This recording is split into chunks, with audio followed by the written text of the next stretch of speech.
अपनी ज़िंदगी में तो हम कई सारे डिसीज़न्स लेते रहते हैं, लेकिन कुछ डिसीज़न्स ऐसे होते हैं, जिन्हें हम जब अतीत में मुड़कर देखते हैं, तो काफ़ी फ़क्र महसूस होता है।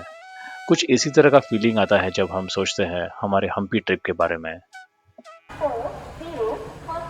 हम्पी पहुँचने के लिए नियरेस्ट एयरपोर्ट है हुबली एयरपोर्ट जो कि अराउंड 100 किलोमीटर्स के डिस्टेंस पर है। लेकिन the best option to reach Hampi is through Hospet railway station. हमारा ट्रेन जर्नी काफ़ी अच्छा रहा और जैसे ही हम होस्पेट रेलवे स्टेशन पहुँचे, हमें ऐसा लगा कि विजयनगर एम्पायर हमारा स्वागत कर रहा है। और one of the advantages of staying in Hospet is ये काफ़ी टाउन एरिया है और यहाँ पे आपको काफ़ी सारे रिसॉर्ट्स और होटल्स मिल जाते हैं। अनलाइक कमलापुरा ऑप्शन जो कि हम्पी से काफ़ी पास में है, वहाँ पे आपको होम स्टेज़ वगैरह काफ़ी लाइक बड़े होटल्स नहीं मिलेंगे लेकिन you will still manage to get some accommodation over there. For the next 4 nights हमारा अकोमोडेशन हॉस्पेट के मल्लगी होटल में था, जो कि रेलवे स्टेशन से काफ़ी पास में है। लोकल साइटसीइंग के लिए आपको कई सारे ऑप्शंस यहाँ पर मिल जाएँगे, जैसे कि आप कैब बुक कर सकते हैं, रेंटेड बाइक्स भी हायर कर सकते हैं और the most famous option that we saw amongst tourist was an auto rickshaw. Hampi में वैसे कई सारे मॉन्यूमेंट्स हैं, लेकिन इनमें से कई सारे मॉन्यूमेंट्स आज के डेट में रूइंस बन चुके हैं। हम्पी अगर आपको सही से एक्सप्लोर करना है, तो आपको यहाँ पर कम से कम 3 दिन बिताने होंगे। हमारे इस वीडियो में हम आपको तीनों दिनों का आइटिनरी बताएंगे, जो कि एक फैमिली के लिए परफेक्ट है। Looking cute. हम्पी घूमने के लिए हम सभी लोग बहुत ही ज्यादा एक्साइटेड थे और हमारे डे 1 की शुरुआत हुई थी विरूपक्षा टेम्पल से। विरूपक्ष टेम्पल विरूपक्ष भगवान जो कि शिव के अवतार माने जाते हैं उनके लिए समर्पित है। आप यहाँ पर द्रविडियन आर्किटेक्चर को देख सकते हैं। मंदिर बड़ा ही विशाल है।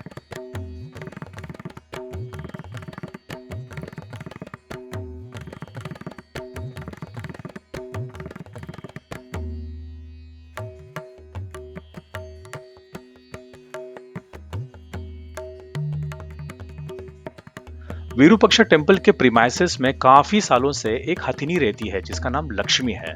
आप इसे बनानास तो खिला ही सकते हो और साथ ही साथ इसका आशीर्वाद भी पा सकते हो।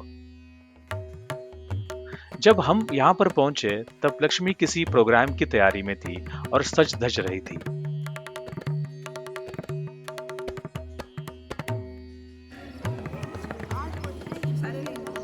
Special days.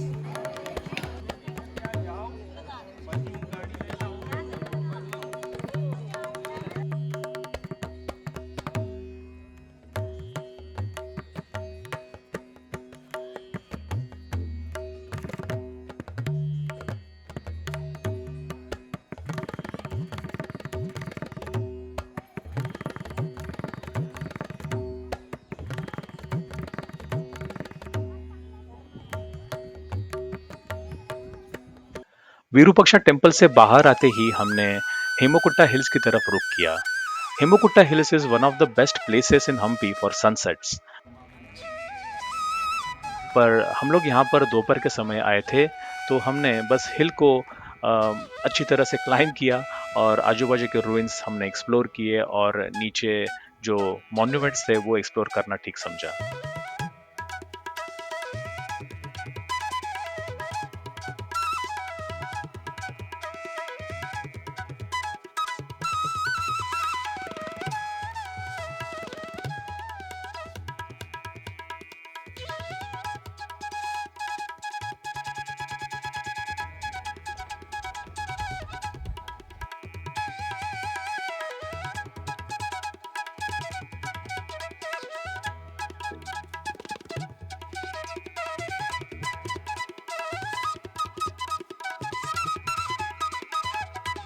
इन्हीं मॉन्यूमेंट्स में से सबसे पहले हमने विजिट किया ससीवे कालू गणेश, जो कि गणेशा की एक 3 मीटर्स ऊंची बहुत ही सुंदर और विशाल मूर्ति थी।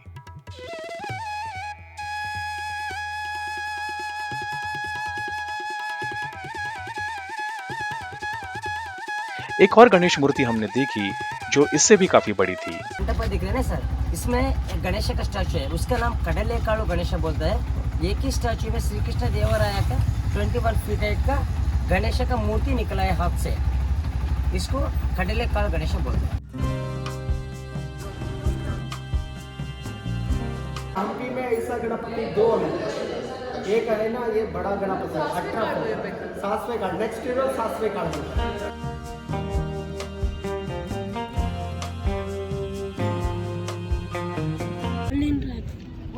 सेम है ना? ओके। यहाँ से थोड़ी ही डिस्टेंस दूर हम पहुंचे गोपुरा कृष्णा टेम्पल। ये टेम्पल बहुत ही ज्यादा सुंदर था।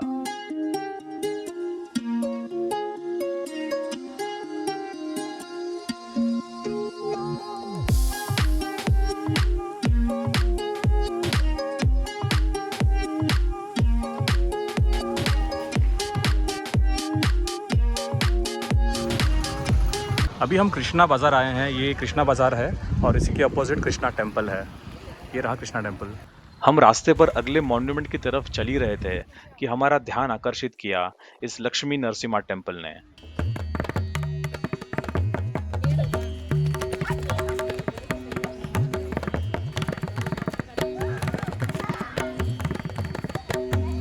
Narasimha is the fourth incarnation of Lord Vishnu.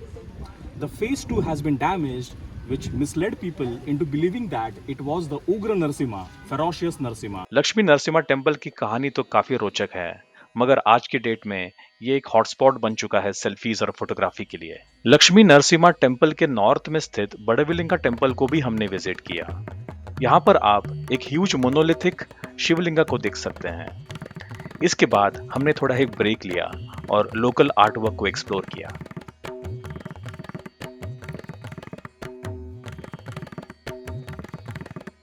Underground Shiva temple को विजिट करने का एक अलग ही एहसास था।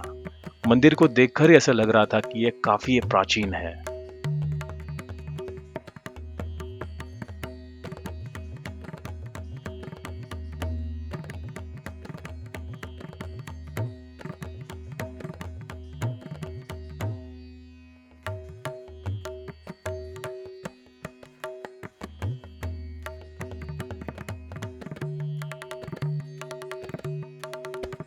इसके बाद हमने इस ओपन एयर म्यूजियम को विजिट किया। हम्पी में मिले कई सारे आर्कियोलॉजिकल फाइंडिंग्स को यहाँ पर रखा गया है। यहाँ पर प्रवेश निशुल्क है। यहाँ पर आप हिंदू, जैन और बुद्धिस्ट रिलीजियस स्टैच्यूज को देख सकते हैं।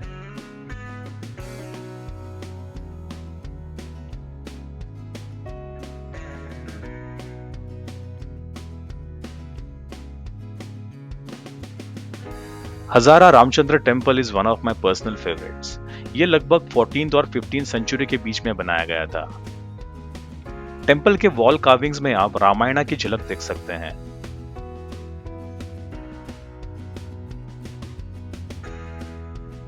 कई सारे जो स्टैचूज हैं उनमें आप राम, लक्ष्मण, सीता और हनुमाना की गाथा देख सकते हैं। This is one of the most mind blowing art work.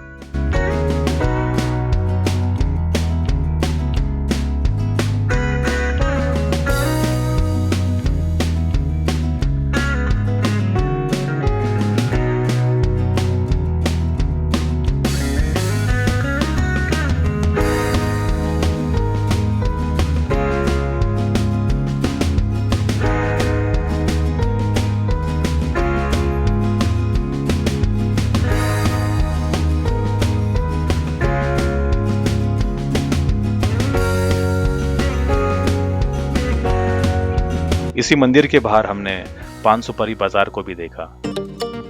अगर साथ में बच्चे हैं तो हम्पी जू तो आना बनता है। अगर आपको यहाँ पर टाइम स्पेंड करना है तो आप लगभग 2.5 घंटे का टाइम लेकर चल सकते हैं।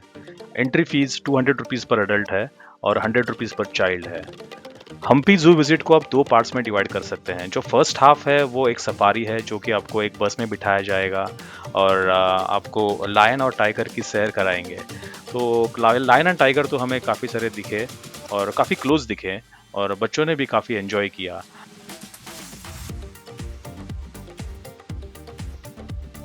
और जो सेकंड हाफ है आपको इस बस से उतारेंगे और आपको खुद वॉक करके जू को विजिट करना है। सफारी खत्म होते ही हमने जू की तरफ वॉक करना शुरू कर दिया। और ये क्या, सामने इतना बड़ा बर्ड! इस इमू को देखकर तो बच्चे फूले नहीं समा रहे थे। उसी के बाद ऑस्ट्रिच भी नजर आ गया। इतना बड़ा बर्ड देखकर तो हमारे रोंगटे खड़े हो गए। और कौन जानता था कि इस मंकी को मकाका रेडिएटा कहते हैं।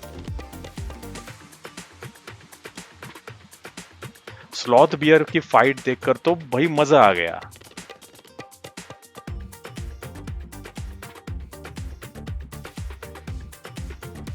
इसके बाद हमने पिंजड़े में कैद इस इंडियन लेपर्ड और टाइगर को देखा।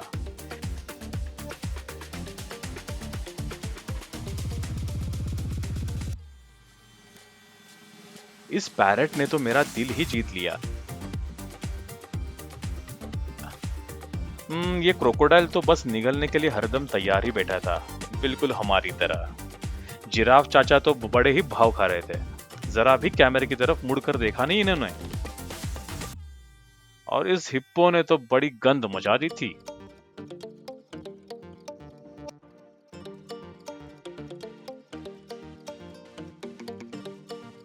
भाई हम्पी जू में तो 2-3 घंटे कैसे गुजर गए पता ही नहीं चला।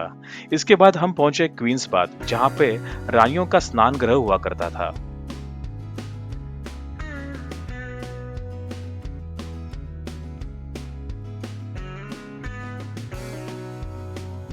Built by Vijayanagar King Krishnadeva Rai, Queen Memorial. This is the Queen's Bath. Where is the bath taking place? Now this is the swimming pool.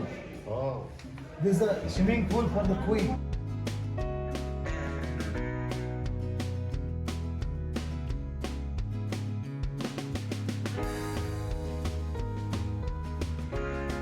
यहीं से गुजरते हुए हम पहुंचे रॉयल एनक्लोजर में। आज तक इस जगह को मैंने बस वीडियोस में देखा था और आज यहाँ पर खुद आकर बड़ी ही खुशी महसूस हो रही थी।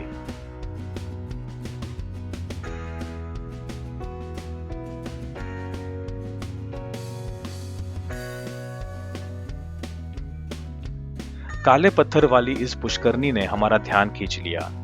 पुष्करनी यानी कि स्टेप वेल, ये काफी पुरानी वास्तु है। इस पुष्करनी को बनाने के लिए लगने वाला ये काला पत्थर शायद कहीं और से लाया गया हो, क्योंकि इस तरह के पत्थर यहाँ पर नजर नहीं आते।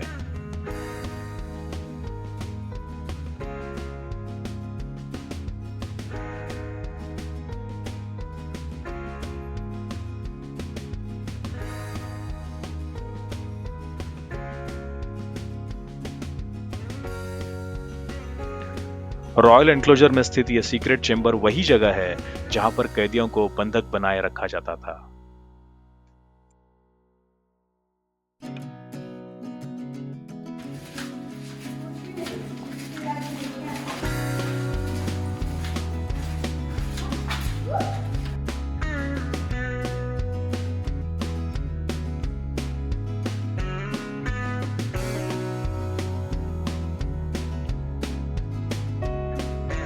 हमारे हम्पी डे 1 का आखिरी पड़ाव था मातंग हिल। जी हाँ, ये वही हिल है जहाँ पर रामायण के सुग्रीव रहा करते थे। Right now we are climbing the Matanga hill. यहाँ से काफ़ी ऊंचा माउंटेन है ये, और यहाँ से काफ़ी अच्छा सनसेट दिखेगा, ऐसी उम्मीद हम करके जा रहे हैं ऊपर। काफ़ी रॉकी माउंटेन दिख रहा है and just next to it is Virupaksha temple, जहाँ पे हम लोग सनसेट देखने के बाद में वापस आने वाले हैं। विरूपाक्ष टेम्पल के बाजू में काफ़ी सारे शॉप्स नज़र आ रहे हैं और वहाँ से हम लोग कुछ शॉपिंग भी करेंगे शाम को। This is around 350 steps we have to climb. इस तरह के स्टेप्स हैं यहाँ पर। इस मोनोलिथिक बुल के दर्शन कर हमने उसी छोर से मातंग हिल की चढ़ाई शुरू कर दी। Look at that, what a marvellous view.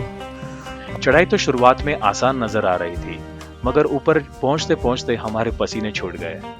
मगर वो आनंद ही क्या जो आसानी से मिले।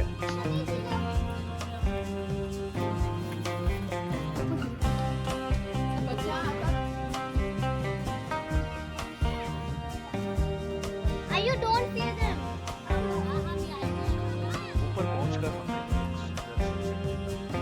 मातंग हिल पर ऊपर पहुंचने के बाद हमने हेमकुटा हिल्स और विरूपाक्ष टेम्पल का एक अद्भुत नजारा देखा। बड़ा ही सुकून का एहसास था ये। ऐसे लग रहा था कि जैसे सारे दुख, सारे दर्द अचानक गायब हो चुके हैं।